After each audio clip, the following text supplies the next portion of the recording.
هلو، مساء الخير او صباح الخير عليكم. انا بس طالع اعمل الفيديو ده عشان عايز بس ارد على حاجه. يعني كان في النت الاخ هشام المصري بيتهم الدكتور جورج باول انه خاين، عشان بيتكلم الدكتور جورج باول بيتكلم انه انتمائه اكتر لامريكا وبيحب امريكا اكتر، يعني كده انه دكتور جورج بول ولد في مصر وعاش مثلا شبابه ومرحله المراهقه في مصر، وبعد كده سافر على امريكا وتعلم وعاش حياته في امريكا. يعني فبيقول انه ولاؤه الاول مثلا او انتمائه لامريكا. والاخ هشام المصري بيتهمه بالخائن ومش عارف، انه ده اتولد في مصر ولازم يبقى انتمائه الاول في مصر وكده. هو فاحنا يعني على فكرة أنا اسكندراني، فلما بقول إحنا يعني معناها أنا. دول الساحل عندنا في مصر بورسعيد والسويس واسكندرية، لما بيقولوا إحنا يعني معناها أنا. فلما بقول إحنا العلماء أو إحنا مثلا بتوع النفس، يبقى أنا إيه بقول للعلماء، بس إحنا لما أتكلم عن نفسي أنا معلش لسه الاسكندرانية جوايا. فأنا حبيت بس أجيب موضوع الانتماء ده هو من مازلو والهيراركي اوف نيدز.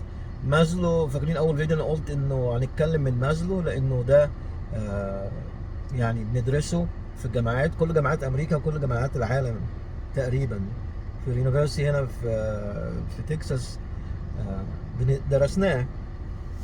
فانا يعني اعتقد ان كل جامعات امريكا بتدرسه في المجال الطبي والنفسي، وكل تقريبا جامعات العالم، لانه آه، يعني موثق وابحاثه موجوده، ويعني مرجع اساسي لعلم النفس.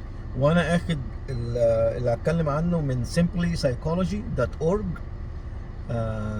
ودي قناه سايت يعني موثوق فيها لانها .org وموثقه من الجفرمنت، يعني من الحكومه. فنتكلم على مازلو والهيراركي اوف نيد. يعني ايه الهيراركي اوف نيد؟ يعني اللي هو انت محتاجه عشان توصل لحالة هيموستاسيس، يعني اتزان عيشي. يعني انت مش محتاج اي حاجة. يعني انت لو اتكونت فيك الخمس حاجات دول، هو عملها على شكل مثلث او هرم. القاع هو اهم شيء، والقمة هي اقل شيء، او مش اقل شيء بس هي الاولاني يعني اللي تحت اهم من اللي فوق خالص. يعني هو ايه؟ يعني الهرم ماشي بالعكس. فالقاعدة آه، هي اهم شيء، وقمة الهرم هي اقل شيء شوية. ف عفوا. فهو ايه؟ لما توصل للخمس حاجات دول وتوفروا في اي انسان، وحتى زمان يعني زمان كائن حي، لكن في انسان انت بتوصل لحالة الاتزان الطبيعي. وممكن بعد ما يتوفروا فيك دول الخمس حاجات، او يتوفروا لك الخمس حاجات، بتوصل لمرحلة الازدهار بقى التفكير. ويمكن دي يعني دي كان موضوع تطورنا. احنا اتطورنا بسبب ان احنا مثلا الانسان القديم لقى ملجأ، زرع، بقى فيه اكل، بقى فيه عيلة، بقى فيه قبيلة، بقى فيه حماية، بقى فيه تفكير. خرجنا بقى بره الايه، الخمس حاجات دول، بدأنا بقى في تفكير. ايه ده؟ هو في برق ليه؟ في رعد ليه؟ في هوا ليه؟ في سما ليه؟ الشجرة بتطلع ازاي؟ بدأنا ايه؟ لان احنا خلاص توفر لنا الخمس حاجات دول، او الخمس ليفل دول. فبقنا في مرحله الايه، الازدهار. خلاص مش خايفين. فهم الخمس حاجات دول اللي قال عليهم مازلو اهم شيء. فهنمشي بالترتيب من القاع لفوق. اول القاعده سماها the physiological need. physiological يعني الفسيولوجي اللي هو التركيب الانسان. logical يعني اللوجيك المنطقي. الحاجات يعني هو عايز يقول الحاجات المنطقيه او الطبيعيه اللي انت محتاجها. زي ايه مثلا؟ البريذنج، فود، واتر. وانا اهو الهرم بتاع مازلو اهو، لو شايفينه يمكن بالمقلوب عندكم. هو الهرم ده هو كده بتاع مازلو، بدأ من تحت، من اهم شيء محتاجه الانسان، وطلع فوق. وهنتكلم على واحده واحده، وهنيجي على موضوع الانتماء ده هو. فاول حاجه قالها مازلو: البريذنج، فود، واتر، شيلتر، كلوذينج اند سليب. تنفس. كلنا بنتنفس، لازم نتنفس. فيجي التنفس اهم حاجه طبعا. يجي بعدها الفود، الاكل والشرب. الواتر اللي هو الاكل والشرب. شيلتر اللي هو السكن والمأوى. كلوذينج هدوم بتداري نفسك، بتلبس في الشتاء بتلبس تقيل عشان تحمي جسمك وحرارة جسمك. وسليب لازم النوم مهم جدا. فقال لك الاكل والشرب. البريثنج اهم حاجه، الاكل والشرب. الشيلتر اللي هو المكان، البيت او الملجأ. الكلوذينج الهدوم اللي بتلبسها اذا كانت في الصيف مثلا عشان تداري حراره الشمس. في الشتاء بتلبس تقيل عشان تدفي نفسك. والسليب اللي هو لازم تنام. تاني طبقه او تاني حاجه قال ايه؟ سيفتي اند سكيورتي، امن وامان. امن وامان. الامن طبعا قال لك health, employment, property, family and social ability. اول حاجه الصحه. لازم لما تكون صحتك كويسه بتبقى مرتاح، مفيش الم، مفيش اي اعراض المرض طالع عليك، فبتبقى متزن، يعني مفيش اي مشاكل. الامبلويمنت بتشتغل، عندك شغل، عندك مصدر رزق، مصدر دخل. فالامبلويمنت يعني الشغل، الوظيفه موجوده، فبتبقى برضه مرتاح مطمن ان عندك شغل. بروبرتي ملكك، في حاجه ملكك انت بتملكها، حته ارض، البيت، عشه، اي حاجه ملكك. فاميلي عندك عيله. فاهم انت؟ بص شايف انت التدرج ازاي؟ اهم حاجه الاكل والشرب كده، وتاني حاجه اللي هو بقى الحاجات اللي ايه اللي محتاجها في الحياه. and social ability اللي انت يكون عندك قدره اللي انت تتعامل مع المجتمع. لان انت لو ما عندكش قدره تتعامل مع المجتمع بيعمل ايه؟ بينبذك، بيبعدك عنه. فانت social ability اللي انت عندك قدره اللي انت تتعامل مع المجتمع والمجتمع يتعامل معاك. ما تبقاش انت لوحدك بس في المجتمع او مخلي المجتمع كله يشتغل عشانك انت. لا، في social ability، انت في تبادل مع المجتمع. فالصحه، الوظيفه، الملكيه، والعائله، والسوشيال ابيليتي اللي هو الاجتماعي. ودي حطها تحت ايه؟ الامن والامان، سيفتي اند سكيورتي. ادي بقى ثالث مرحله. بص ثالث طبقه ايه؟ وشوف بقى لما العلم لما بيتكلم يعني المفروض لازم كله يسكت ويسمع، مفيش المقاوحه ومفيش هات وخد. ده عشان يحط حاجه زي كده، يعني مثلا عشان يحط طبق زي كده، دي طبعا اخذ عليها انتقادات كتيره جدا وهنتكلم فيها. شوف تالت طبقه مهمه للانسان هي ايه؟ love and belonging، حب وانتماء. دي تالت حاجه حطها بعد الاكل والشرب والهواء وبعد الوظيفه والملك والعيله. تالت طبقه ايه؟ love and belonging، حب وانتماء. اللاف اللي هو الحب، اللي انت تحب وتتحب. فطبعا يعني الحب مفيش مقياس او جهاز يطلع لنا مقدار الحب عندك 5%، 10%، 20%. مفيش المقدار. وهو في الاخر كان مجموعه من التطور في جسمنا الحب ده. لكن لو احنا في المجتمع ونسميه حب، فهو ده ليك انت لوحدك، انت ده احساسك انت او انت لوحدك. مفيش حد بيعرفه. فانت تحب اللي انت عايزه، واللي انت عايزه ده بيد لك الحب، ويمكن هو ده الحب اللي انت محتاجه. ف يعني مش عايز ادي امثله عشان طبعا يعني مجتمعاتنا وكده، بس الحب انت تحب اللي انت عايزه. بلام انت متاكد ان اللي قدامك انت بتحبه ده بينبذ لك نفس الشعور، فخلاص انت وفرت موضوع الحب لنفسك، وده هو ده اللي انت محتاجه. love، فعرفنا الحب. belongs الانتماء. بص بيقول ايه؟ ف love and belongs friendship, family, intimacy, sense of connection. فالحب دخله في الاصدقاء، انت بتحب صديقك، صديقك بيحبك. family بتحب عيلتك، عيلتك بتحبك. intimacy، الانتمسي اللي هو بقى الحب، العشق بقى والحاجات دهيت اللي هو للجنس الاخر او نفس الجنس او اللي انت عايز تحبه. هو ده الانتمسي اللي هو الحب بعشق وكده. هو sense of connection، في علاقه، يعني انت ايه زي ما تقول بتفهموا بعض. اوكي، ده بالنسبه للحب. ونفس الشيء بيمشي عليه الانتماء belongs. بص هنا العلم ملكش انت تنتمي لايه او تنتمي لمين. اللي انت حاسس اللي انت بتنتمي ليه هو ده اللي انت بتحسه، ده احساسك انت.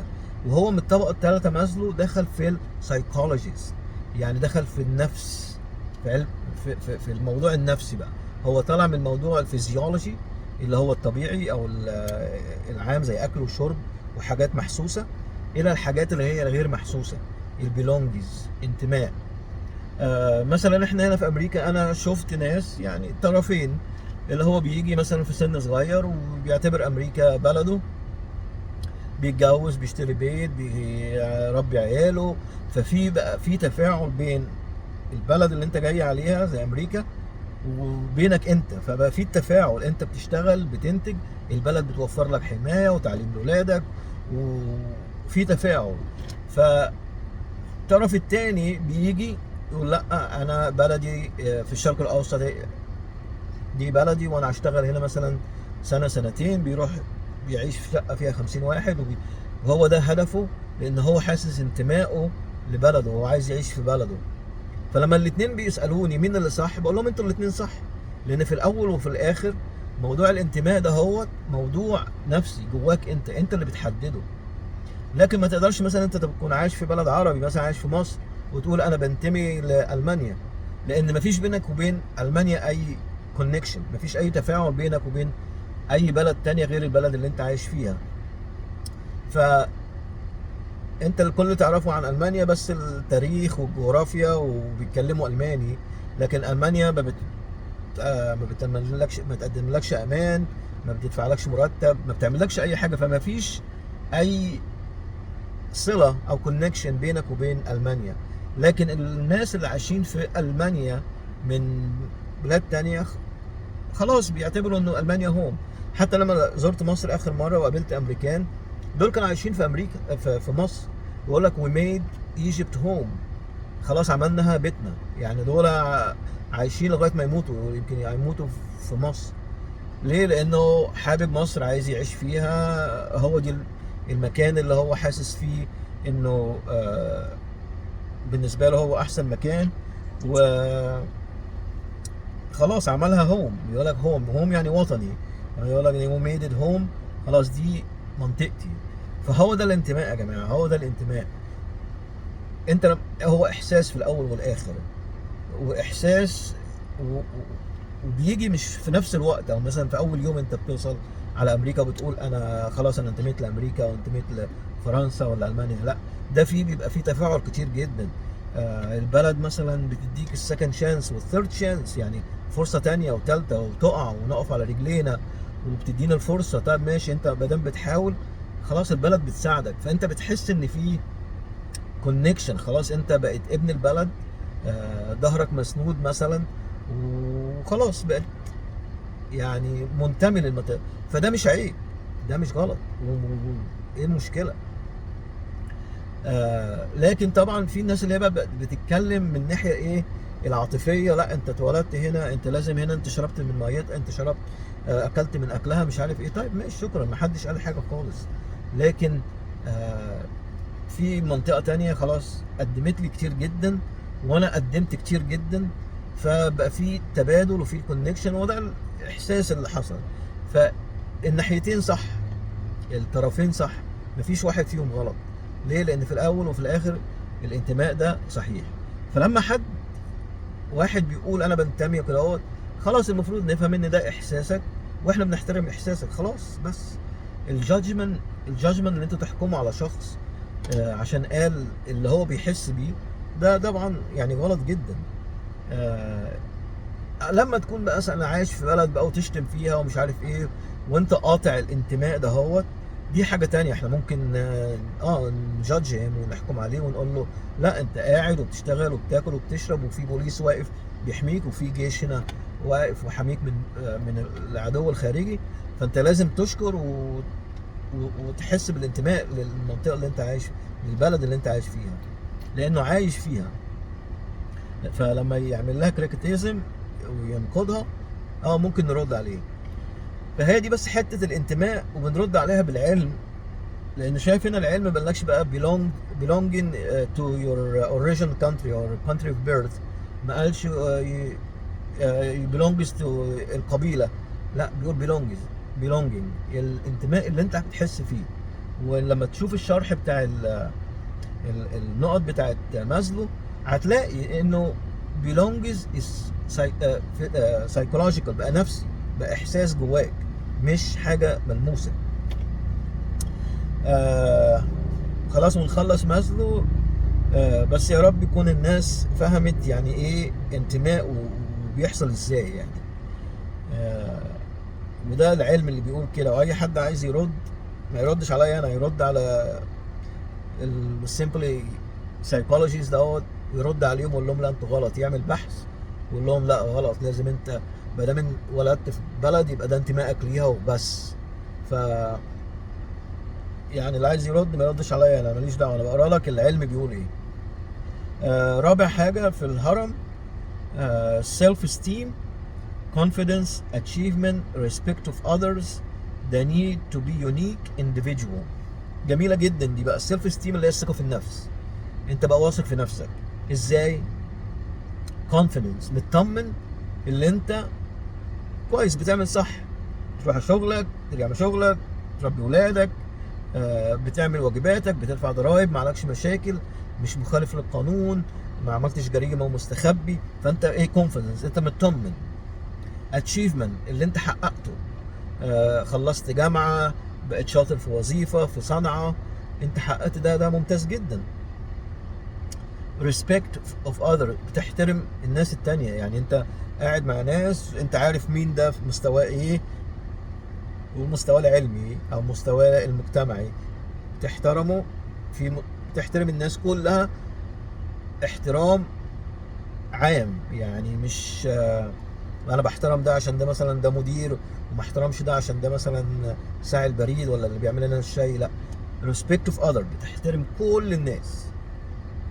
ونفس الموضوع بيرجع لك ان الناس تحترمك، فانت ماشي صح، بس مش اقدر اقول اكتر من كده. انت ماشي بتعمل الصح، بتعمل اللي عليك، فالناس بتحترمك عشان انت بتحترمهم اولا، ثانيا انت ما بتعملش حاجه غلط ان الناس ما تحترمكش فيه.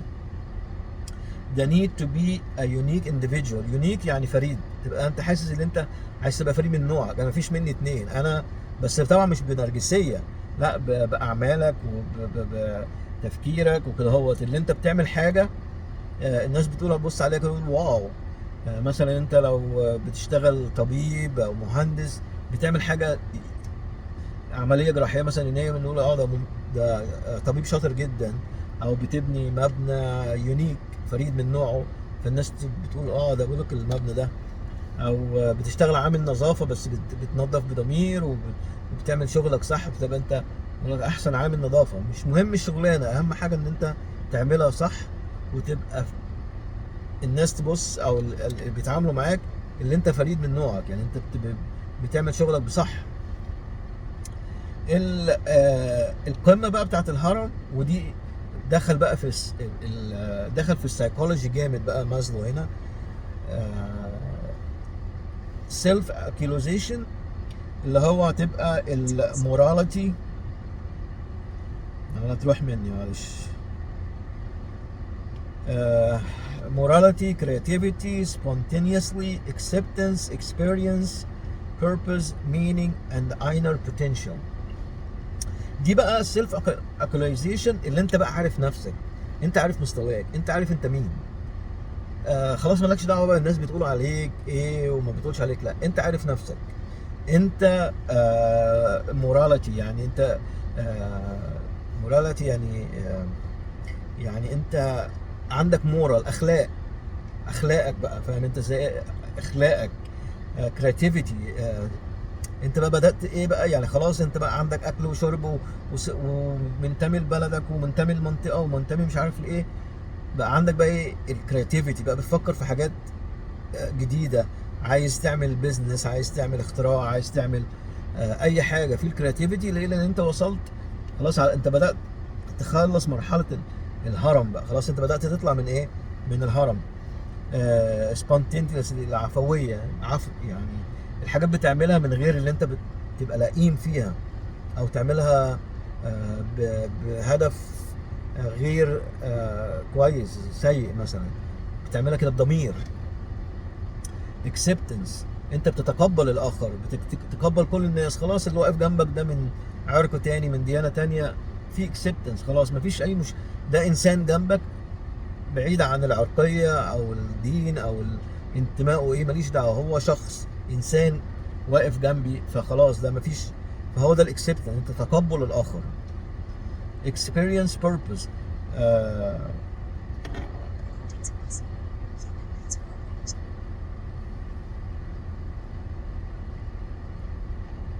تقب عفوا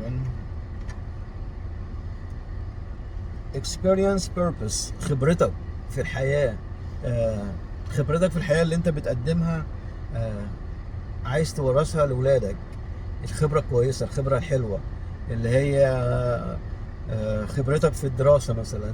انا كنت بدرس وكنت بنجح وكنت بجيب درجات، وبعدين رحت خدت الورق من صاحبي وذاكرت كويس، دي خبرتك. يمكن تنفع ابنك او بنتك، بس دي خبرتك. والبيربس، البيربس من اللي انت بتدي حاجة في الحياة ده، هي بتديها بيكون لها منفعة لحد تاني، خبرة كويسة. meaning، معنى حياتك، يعني المعنى لحياتك ايه؟ يعني انت خلاص وصل. وبعد كده هنبص لإيريك إريكسون لما بيوصل للمراحل بتاعة العمر، وبعد كده بعمزله بتبقى فيه ايه، زي حاجة كده مترابطة. المينين، معنى حياتك، خلاص انت بقيت مثلا اب او ام، انت خلاص مسؤول عن ولاد، ده هدفك في الحياه، او معنى حياتك، يبقى انت لها معنى. آه، يعني انت مطلوب، في حد معتمد عليك، كده يعني. يعني انت ازاي، يعني انت لو اختفيت مثلا من عيلتك، عيلتك هتتاثر، وهكذا. and the inner potential، inner potential يعني اللي انت قدراتك اللي انت ممكن تعملها. يعني انت مثلا اخدت دكتوراه وبقيت دكتور، بس لسه وبقيت متخصص مثلا في القلب، بس لسه كمان في 10 فروع طب فيهم دكتوراه، انت بتحسس ان انت جواك عايز تعملهم، فممكن تبدا، ممكن تروح جاي كمان ساعتين 3 في اليوم وتبدا تدرس، تبقى متخصص الكلى او متخصص كبده او جراح. البوتنشال، اينر بوتنشال، انت حاسس انك ممكن تعمل اكتر من كده، بس انت مبسوط من اللي انت فيه. يعني انت خلاص تمام، انا بقيت دكتور وده اكتر شيء انا عايزه وانا مرتاح كده، بس انا عارف ان انا ممكن اعمل اكتر من كده، ابقى متخصص وابقى جراح وابقى مش عارف، بس لا انا كفايه عليا كده. انت مثلا بيشتغل عامل نظافه وتقول خلاص انا هفضل في الشركه دي وهطلع المعاش منها وانا مبسوط بكده اهوت، وده هكمل حياتي معاهم، وهطلع المعاش من هنا وخلاص، حتى لو اتعرض عليا شغلانات تانية عشان انا كويس وعشان انا بشتغل بضمير وعشان انا فريد من نوعي، انا مبسوط في الشركه دي ومش هروح شركات تانية. فده اللي هو الاينر بوتنشال، اللي انت ممكن تروح وتشتغل في شركه تانية ممكن بمبلغ اكتر، بس لا انت حاسس ان انت تقدر تعمله، بس مش هتعمله لان انت مبسوط خلاص، انت آه قررت كده اهوت ومبسوط مع نفسك اللي انت في المنطقه دي. فهو ده العلم اللي بيقوله. وارجع تاني لنقطه البيلونجز والانتماء، ده العلم اللي بيقوله انتماء. ان شاء الله تكون تنتمي لجحر النمل، وانت قاعد في جحر النمل كده وحواليك النمل وانت خلاص ده بيتي، انت بتشتغل مع النمل وبتعمل البيت من جوه، والنمل اللي بيروح جاي مقدم لك اكل وشرب وحمايه، وبيربي لك لاولادك ومحاميهم وعندك جيشك، وقلت خلاص انا بنتمي للجحر النمل ده، خلاص انت حر. هو ده انت حاسس بيه كده، اللي انت منتمي ده انتمي، خلاص محدش له عندك اي حاجه، ومحدش يقدر يحكم عليك باي حاجه. يعني مثلا الناس اللي عايشين في الامازون مثلا، في الامازون في البرازيل، تروح تقول له انت برازيلي، يقول لك ايه برازيل دي، انا ما اعرفش يعني ايه برازيل، انا منتمي للقبيله دي، انا منتمي لحته الارض دي. بعد كده لما بيطلع ويعرف بقى ان لا انت القبيله دي من بلد اسمها البرازيل، ويدوا له باسبور ويدوا له بطاقه ويدوا له هويه.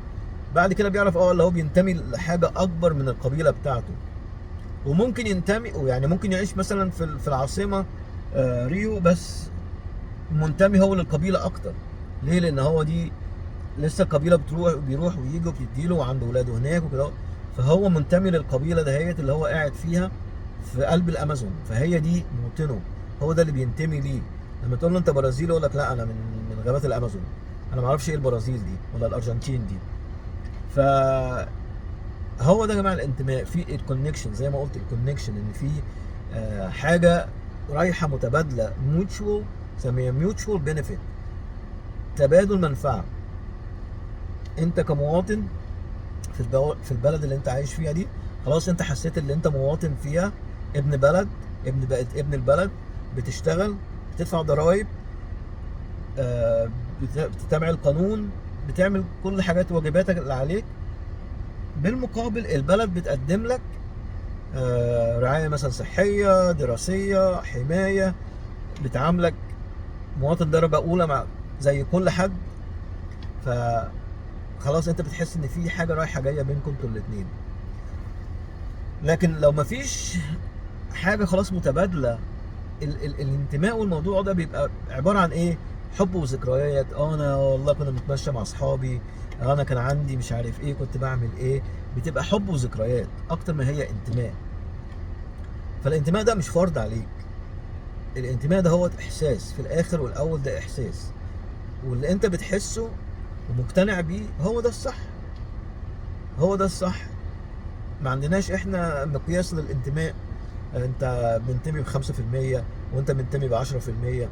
المشاعر دي يا جماعه ما فيهاش مقياس. الغيره، الحب، الكراهيه، مش عارف ايه، كل الحاجات دهيت دي مشاعر ما فيهاش مقياس، وكلها في الاخر، الاول والاخر، دي هرمونات وتفاعلات كيميائيه وبيولوجيه في جسمنا بين عقلنا واعصابنا وكل التفرعات دهيت هي اللي بتعمل الشعور ده. هو فما بنقدرش نقيسها على مقياس يدينا مثلا نسب، لا احنا بنقيسها اللي بتحصل. ممكن نقيسها اللي بنحصل، ممكن نشوف هرمونات كتيره في الدم، او على الاي كي جي او الاي سي جي، بنشوف التفاعلات بتحصل ازاي. لكن احساس ما بيقدرش يدونا بقى النسبه، انت برافو عليك انت منتمي بنسبه 50%، لا انا احسن منك انا ب 75%، لا انا بقى جايب 100% في الانتماء. لا مفيش الكلام ده. هو فاللي عايز يتكلم ويقول خاين ومش يقول خاين، يا ريت نتعلم، يا ريت نتنور، يا اللي عايز تنور. فانت عارفين انا بتكلم على مين.